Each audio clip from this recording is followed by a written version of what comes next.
Présidente. Donc, c'est à moi qu'il appartient de présenter cet amendement. Au préalable, je tenais à vous faire part de ce qui est écrit dans le mail reçu le 10 novembre à 17h17. Ah mais oui, bien sûr.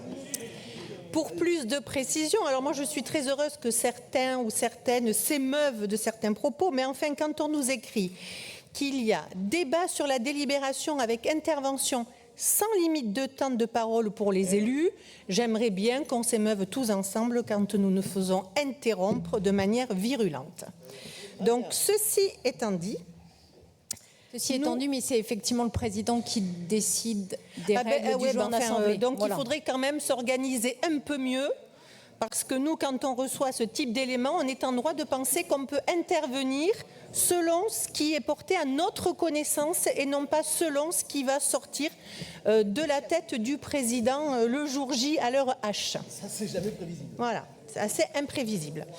Alors, Madame la Présidente, nous proposons un amendement qui vise à ajouter un encadré intitulé « Contractualiser à l'échelle des intercommunalités pour déployer massivement et efficacement la transition écologique afin d'affirmer la volonté de la région d'agir en coopération avec les collectivités infrarégionales ».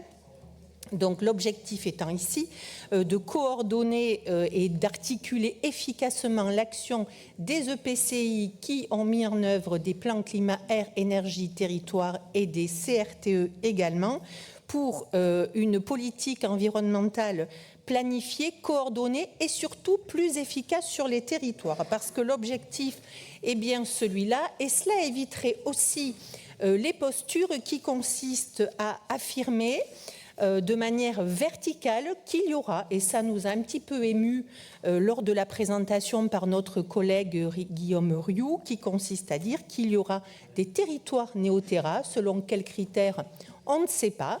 Donc plutôt que d'avoir des volonté complètement verticale, nous souhaitons qu'il y ait de la coordination entre la région et les territoires, mais pas du néo-blabla avec des grandes messes sur certaines des communes, simplement une véritable concertation, de l'écoute et puis reprendre des éléments, des diagnostics et des politiques déjà mises en œuvre. Merci Madame la Présidente.